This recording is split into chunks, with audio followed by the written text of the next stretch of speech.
లేదండి, నేను ఇప్పుడే చెప్పాను, ఎక్కడ కూడా సర్వేలెన్సెస్ ఏ మూలన కూడా ఒక్క చిన్న పార్ట్ కూడా వదలకుండా అన్ని ఏరియాస్ నుండి కూడా ఈరోజు సీసీ కెమెరాస్ పెట్టమని ఇప్పుడే మేము చెప్పడం జరిగింది.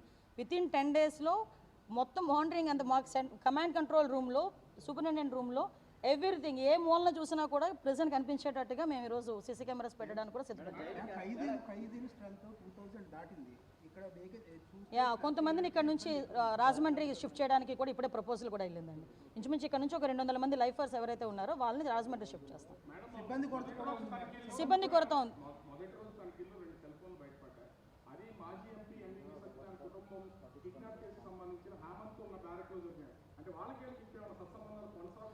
కొనసాగుతున్నాయా లేదా అన్నది యాజ్ ఏ హోమ్ మినిస్టర్గా నేను చెప్పకూడదు.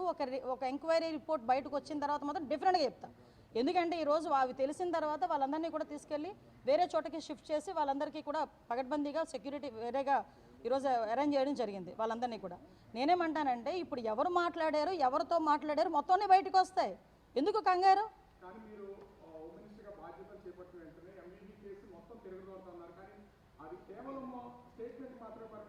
అంటే ఇప్పుడు నేను రోజువారీ టిక్ పెట్టి మీకు చెప్పాలా ఇది నేను చేశాను, ఇది నేను చేశానని? కొన్ని పోలీస్ డిపార్ట్మెంట్ కానీ గవర్నమెంట్ కానీ చేసే ఇన్వెస్టిగేషన్స్లో కానీ లేకపోతే మేము చేసుకునే ఎంక్వైరీలో కానీ ఒక గోప్యత అనేది అవసరం. ఎప్పుడు బయటకు వస్తుంది? అదంతా ఫ్లేరప్ అయినప్పుడు బయటకు వస్తుంది. ఇప్పుడు మీరు చెప్పినట్టే నేను ప్రతిరోజు బయటకు వచ్చి నేను ఇది చేశాను అది చేశానంటే అవతల వాళ్ళు అలర్ట్ అవ్వరా?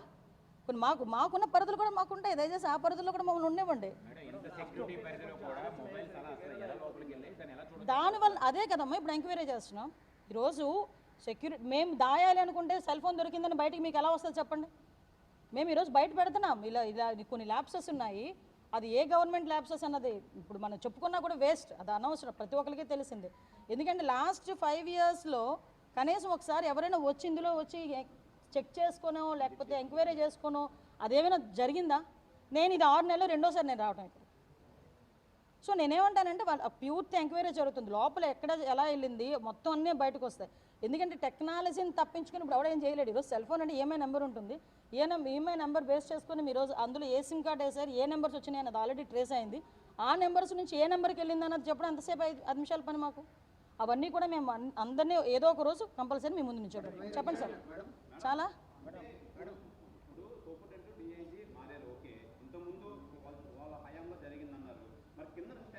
అందుకే కదా మారుస్తున్నాం.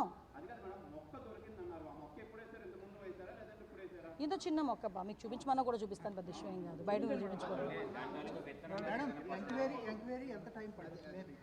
ఎంక్వైరీకి పెద్ద టైం ఏం కాదండి, నాకు మహా అయితే ఒక 10 days 15 daysలో మాకు రిపోర్ట్ వస్తుంది. రిపోర్ట్ వచ్చిన తర్వాత డిపార్ట్మెంట్ వాళ్ళు కూడా చేస్తున్నారు, ఇప్పుడు మా డిపార్ట్మెంట్ వాళ్ళు కూడా చేస్తున్నారు ఎంక్వైరీ చాలా క్లియర్గా. ఎందుకంటే ఇది ఎవడు దాచేది కాదు, దీన్ని అలా కాదండి, దీన్ని దాచేది కాదు, దీన్ని ఎక్కడ కూడా మబ్బి పెట్టలేము, ఏదో మసిపూసి మారడికాయ కూడా చేయలేము, ఎందుకంటే టెక్నాలజీ పెరిగింది. సో ఏ మొబైల్ నుంచి ఏ నెంబర్కి వెళ్ళింది ఒకటి మాత్రం క్లియర్, ఇక్కడ లోపల నుంచి ఏ నెంబర్తో మాట్లాడినా కూడా వాడు కూడా శిక్షార్హుడే కదా. సో కాబట్టి ఇందులో ఎంతమంది బయటకు వస్తారు ఆ డాట్స్ అన్నీ కనెక్ట్ చేసి మేము ముందు ఉంచుతాం.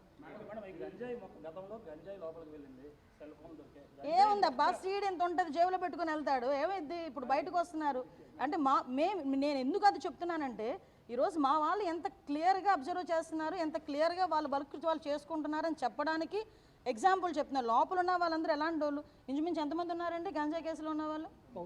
1075 మెంబర్స్ లోపల గంజాయి కేసులో ఉన్న వాళ్ళు ఇంటర్ స్టేట్ వాళ్ళు, ఇంటర్ స్టేట్ ఒరిస్సా నుంచో మహారాష్ట్ర నుంచో వాళ్ళందరూ 1075 మంది ఉన్నారు లోపల.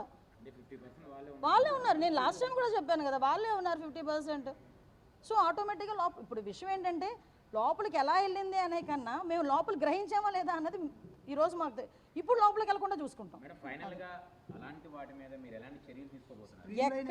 ఎక్కడ కూడా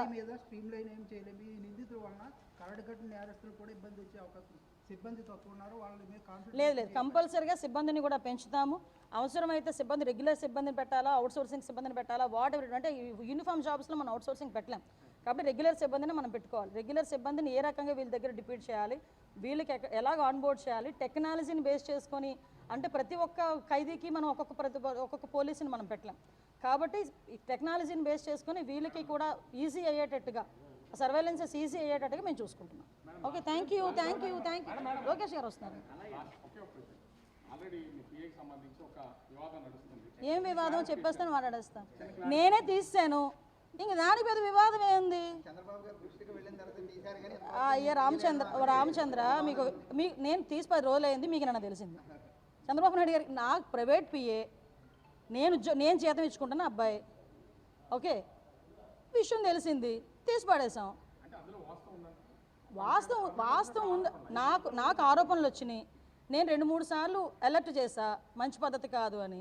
నేను ఒకటేనండి, గవర్నమెంట్కి కానీ తెలుగుదేశం పార్టీకి కానీ డ్యామేజ్ అవుతుంది అనుకుంటే